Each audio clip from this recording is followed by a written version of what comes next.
So a little while back, someone posed the question to me of what would I do with 1 billion EC? Now, this is an interesting question because I feel like there's a variety of different answers you could explore here, depending on which perspective you're looking at. And since there's an R&D promo box sale going on PC over this weekend, I figured this is going to be a good time to explore this question, because now is going to be a good time to earn some quick EC if you're willing to spend some Zen.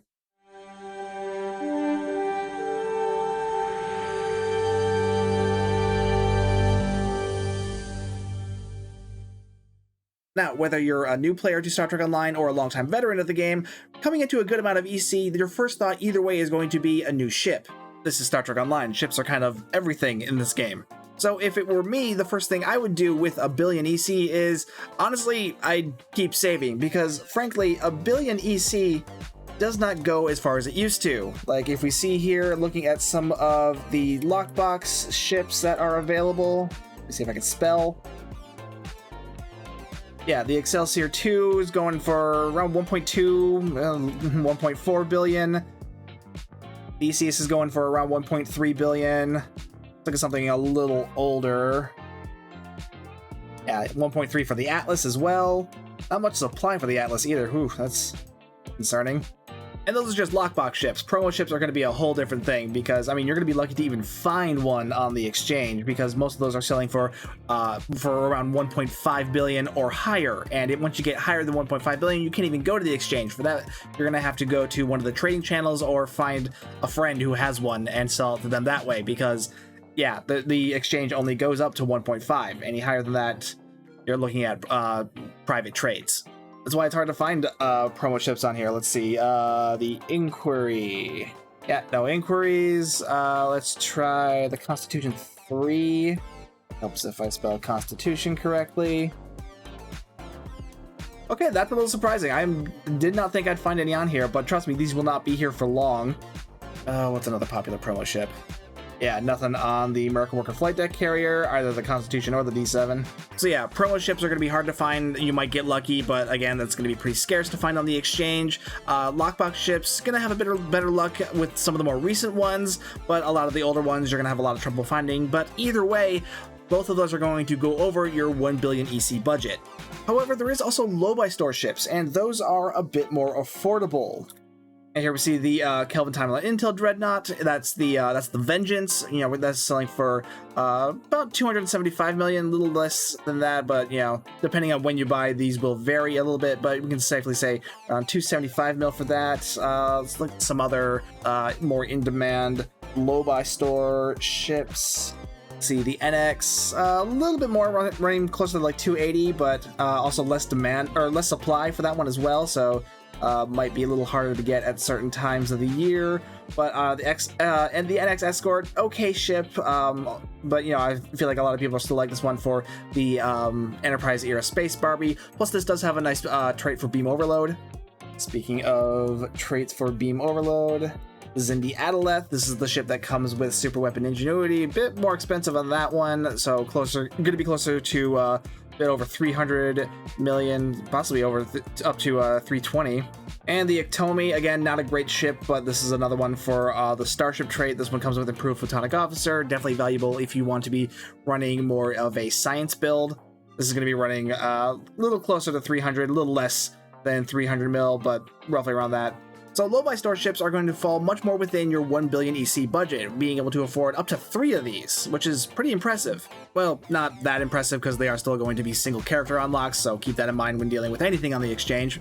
But a new player might not be that concerned about getting a bunch of different ships. Maybe they just want the one ship to play around with, and then they want to be able to gear it up a bit to make it more powerful to better withstand advanced or maybe even elite level TFOs. Sometimes you don't want a new ship, sometimes you just want to make your existing ships better, which is very understandable. So this means we're going to be going through a little bit of a shopping spree. So let's start making a shopping list. Personal traits are a big thing when outfitting a character, and if you paid attention to a lot of my build videos, a lot of them cross over from ship to ship, so you can get a lot of use out of some of these. Unconventional systems is probably one of the most important. This is used on pretty much all of my builds, and it's very useful for lowering the cooldowns of your universal consoles, which can be very powerful, so you want to get the most out of those, and this is a really good way to do that. So let's load that up. Helps if I spell it right. Unconventional systems running for about 33, 34, so roughly in the mid 30s, mid 30 million. Frankly, that's probably going to be true for most of these traits. Let's go through some of the others. Adaptive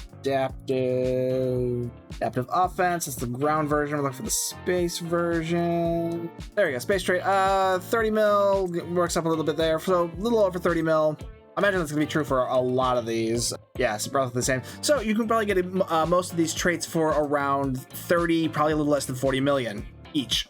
So ones I would definitely recommend, unconventional systems, Terran targeting systems, Intel Agent Attaché, that's a good one to have. Inspirational leaders, pretty nice. Context is for kings, and adaptive offense. Make sure you get the space one. I mean, the ground one's kind of good too, but you know, it's not going to help you in space, and we all know where the favored playstyle is going to be. You're going to want to help out your space build more than your ground build. If you're running something with a hangar bay like the Vengeance, I've also found independent wingmate to be kind of useful. Symbiotic ice is also really good for a beam build. Ooh, that one's a bit cheaper than most of these. Wow, that one's running for mid 20s. It's probably cheaper because it's only good for beams, so it's not gonna be any help if you're running cannons. But if you are running a disruptor beam build, this is gonna be really nice because if you have the trait off the Hyperion Intel battlecruiser, this is going to be really useful with the Starship trait off of that ship. Oh, and a must-have for tactical players is a personal trait called A Good Day to Die. Yeah, A Good Day to Die. This removes the hull restrictions off of one of the captain's abilities. I'm blanking on the name right now, but it'll show up in text somewhere. But yeah, this is going to be a must-have for tactical players. If you're wanting to beef up your ground build, there's also some options there, like there's a ground version of adaptive offense. Dulce et Decorum S, that's good for bonus damage. Upgraded gear, that's good for kit performance, as is Serenity. Hive Mind is also good for bonus damage, but it also works better the more people are using it. So frankly, I would just recommend everyone use this way more people can benefit from the improved bonus damage, because like I said, the more people using this thing on the team, the better it will perform. A nice one for engineers, this is Orbital Devastation. It turns your orbital strike into an orbital chasing beam, so it's better for targeting specific enemies, particularly like boss enemies, and it'll actually like follow them around. So yeah, it really improves that ability.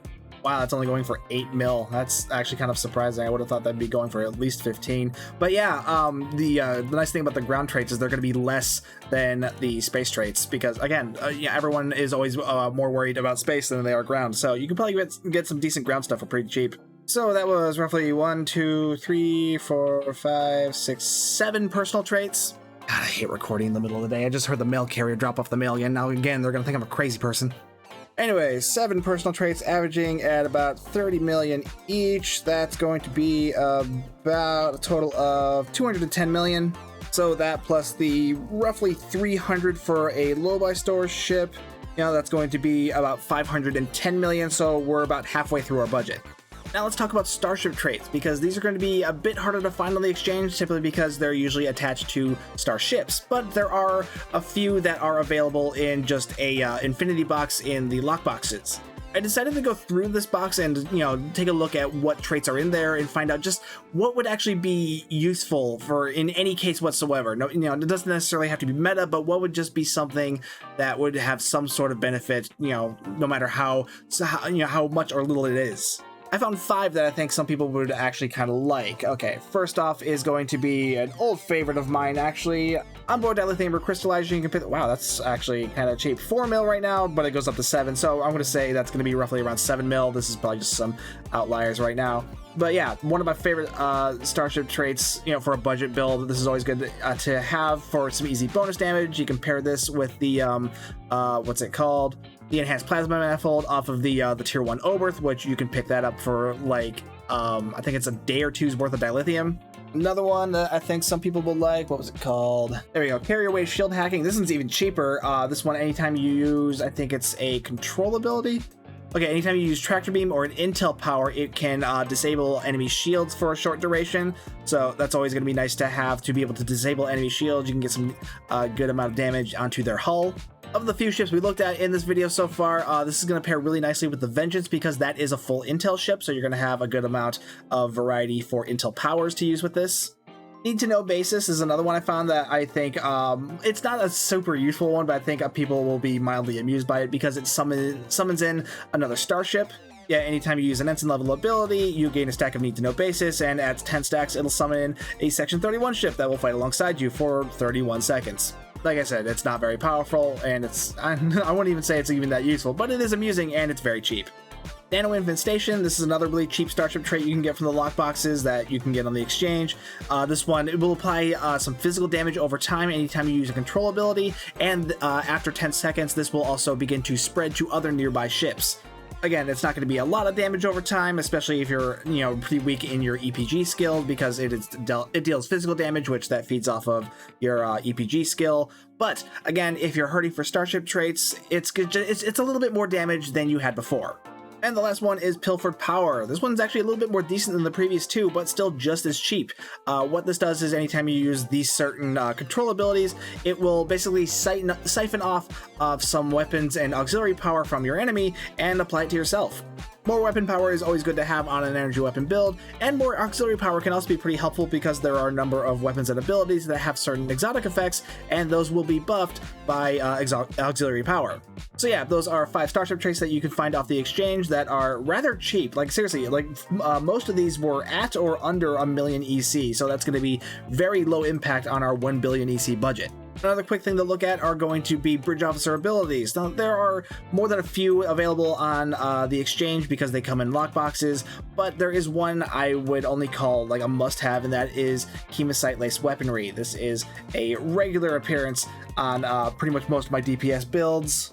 Chemosite Lace Weaponry can get a bit expensive, starting at 5 million here and getting more expensive.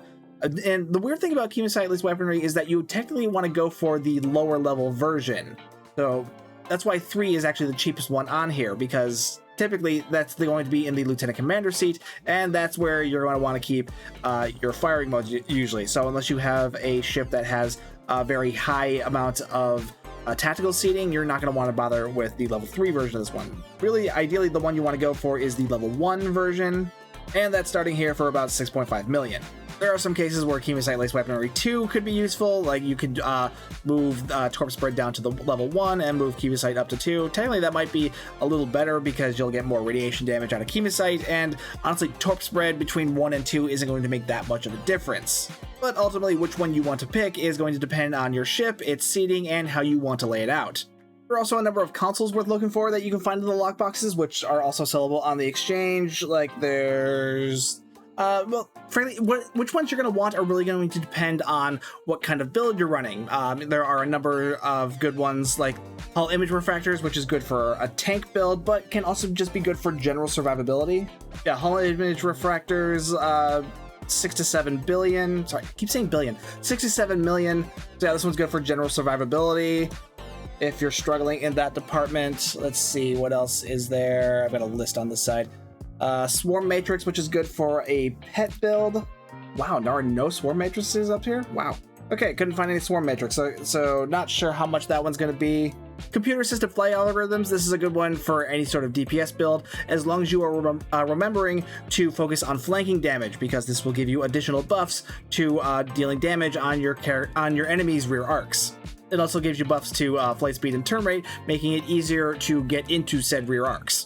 There's also a few more consoles you might want to look at for more specific builds, like if you're running Phaser, Approaching Agony is really good. What else is there? Polymorphic Probe Array if you're running Anti-Proton, Plasma Wave if you're running plasma weapons. If you're running an EPG build, there's the Delphic Tear Generator, or what's the other one? Micro Dark Matter Anomaly, that's the other one for EPG. Yeah, most of these you can get from like 4 to 7, maybe 8 million at most. Obviously, you're not going to want all of them, even on a budget build, because, just some consoles aren't going to be that helpful on certain build types. Like this, the Delphic Tear, really not going to be helpful if you're running a Phaser build, because this buffs exotic particle damage, which is really only going to be something that is going to be generated on an actual, full science EPG build. So assuming you're running something more basic like a Phaser build on the Vengeance, let's see, you'll probably want Hull Image Refractors for the extra tanking ability, so you'll be able to take more of a hit. Swarm Matrix will probably be kind of helpful because that does have a hangar bay. Computer assisted flight algorithms, again, that's going to be helpful for generating more damage output, and plus that's going to buff your flight speed and turn rate, something you're definitely going to want to get a little help with on the Vengeance, because that is a very large, bulky ship. And Approaching Agony will be really useful there if you're running Phaser. Deconstructive Resonance Emitter will be a little useful because that does buff Phaser and Kinetic, so that's going to be like 5 at most. So we'll say that's like roughly 7 mil each, so 7 times 5, that's going to be right here on my calculator. It's going to be 35 million. And one of the last things to look at for outfitting a ship is going to be duty officers. Now, sadly, some of the more high-end duty officers are probably still going to be out of our price range, even at 1 billion. Like, especially you look at some of these of 47 duty officers, like 27 of 47, always a notoriously expensive DOF. Huh. Okay, yeah, that's already over our 1 billion budget on its own. And there's only one of them, which is frightening. That's part of the reason why this thing is always so expensive. Very high in demand and very hard to obtain. However, there are other duty officers that are worth looking at. First off, I'll go over some of these deflector officers that are also from the F-47 series. Now, I am kind of breaking the rule on this whole run because these I often use in conjunction with the Boimler effect, which is a personal trait that comes from the Lobi store, so you will not be able to get that on the exchange. But assuming you have the Boimler effect, those F-47 duty officers can be very helpful for, getting the most out of your bridge officer cooldowns. Alternatively, you could just throw on like Photonic Officer onto your bridge officer seating, but that's going to eat into one of your unconventional systems triggers, and I try not to do that. But so I like to run one of the F-47 duty officers right here. I typically go after the ones that lower the cooldowns for your tactical and whatever specialization you're running. So in this case, that's going to be Miracle Worker and Tactical on my Lexington build. So that is 39 of 47, who is going for 50-60 million right now. That's actually cheaper than I would have expected. But of course, none of the low-buy ships that we were looking at have Miracle Worker seating. Actually, I think the Otomi does, but it doesn't matter because the Otomi is kind of a crap ship, and you're only buying that for the Starship trait. But, like, say you're looking at the Vengeance, and yeah, that's an Intel ship, and so you're gonna probably want not 39, which one's the Intel guy? 42 or 47, so how much is he? Ooh, okay, yeah, that's more about what I'd expect. So, around 140 to 150 million, low stock, and sorry KDF players, there don't appear to be any available at this time. Now, let's assume that you don't have the Boimler effect, and that means you're not going to want to bother with 42 or 47 here. You're going to be wanting to run an Aux to Bat build, probably. So, let's take a look at the price of Technicians. Okay, we found one Technician with the Aux to Bat effect for 6.5 mil, but then we got, what are these? Buffs cloaking, buffs Aux Wild Cloak. Here we go, Aux to Bat. Oh, this guy comes with the buff against Alachi, which is a nice bonus there. So about 7, a little over 7 for the Aux to Bat guys. So, you're gonna want 3 of those. So I'm only seeing the Fed ones. KDF, okay, KDF, that's going to go up to closer to 10 or 12. Either way, it's still going to be much cheaper than buying 42 or 47 and the Boimler effect. It's also worth noting that you can get these duty officers for free. You can either grind them out through the Bertrand cluster, and they have a chance to drop through the repeatable mission from that cluster in the duty officer track thing, whatever it's called. You also have a chance to get them through the Fleet Starbase by buying them for, fleet marks. But if you want to skip the grind and the RNG, this is also an option, and like I said, we're running with a 1 billion EC budget, so this is probably going to be the better option that way. There's also these duty officers that I like using for buffing crit chance and or crit severity. They usually come in projectile or energy weapon officers. Let's look at those. Here, let's look at the energy weapon guys. These are going to be very expensive, I know that already. Yeah, first one I found on the exchange for the crit chance guys and energy weapon officers is 150 million. The energy weapon ones are always more expensive for some reason, which is weird because for certain build types, the projectile officers are actually better, and for some reason they're usually less expensive. Yeah, first one I found here. Oh, here we go. First one found 50 mil, goes up to 53 mil. So you can probably get a few of these projectile guys. I do like these for buffing crit chance or severity. The price is going to depend on which ones you have, crit chance or severities. The severity ones seem to be cheaper, which is a little surprising. Okay, here's one for crit chance. say you could probably get 3 of those for like 150 to 170 if you'd like to go that route. Frankly, I don't blame you for not wanting to spend that much on duty officers, but it is an option. Though with only 6 duty officer slots, and frankly most of you are probably only going to have 5 duty officer slots available because you have to unlock the 5th one through, sorry, you have to unlock the 6th one through, how do you unlock the 6th one again? Pretty sure it's through the fleet. But it takes a lot of fleet credits and dilithium to do, so a lot of you are probably only going to have 5, so, and 3 of those slots are going to be taken up by technicians, so you'll probably be down to 2 of these, and I mean, there are other options that you can use for duty officers. You can use one of the projectile officers that lowers the cooldown of your projectiles, so you can just get more use out of that way. It's not going to be super effective for DPS, but it is going to be a lot cheaper because those guys, I mean, yeah, with that effect, you can just get them for like less than $1 million.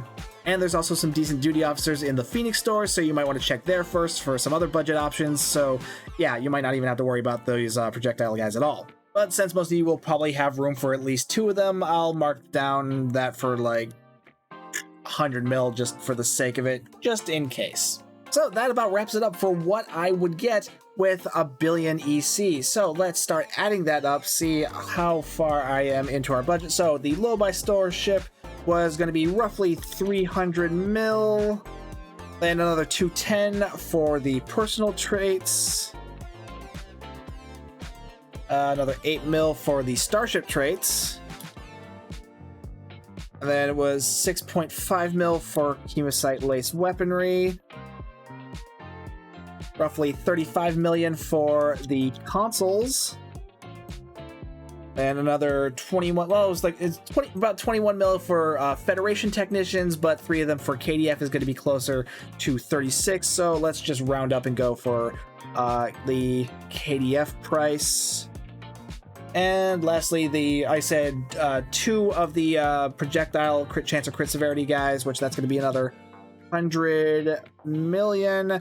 And that brings us up to just under 7 billion. So we're still under budget. And actually, and frankly, that's enough for that's still enough for 1 more low buy ship. So frankly, you can go for all of this. So say we're doing all this on like the Vengeance or something, you've got this much EC left over, you got enough for 1 more low buy ship. You could go for something like the Adaleth and pick up the extension trait for Beam Overload, assuming that you want to run Beam Overload. You could also probably go for a C-Store ship coupon. Those are usually selling for about 300 to 350 million. You can't buy those on the exchange, so you would have to have access to either the trading channel or just know someone who has one, or maybe you'll get lucky and just, you know, spamming the zone chat on ESD, but good luck with that. I didn't include lockbox weapons in this challenge just because I figured most players would choose to prefer to go with just like the stock weapons and then also supplement that with whatever special weapons you can get out of the reputations or episode rewards or certain events.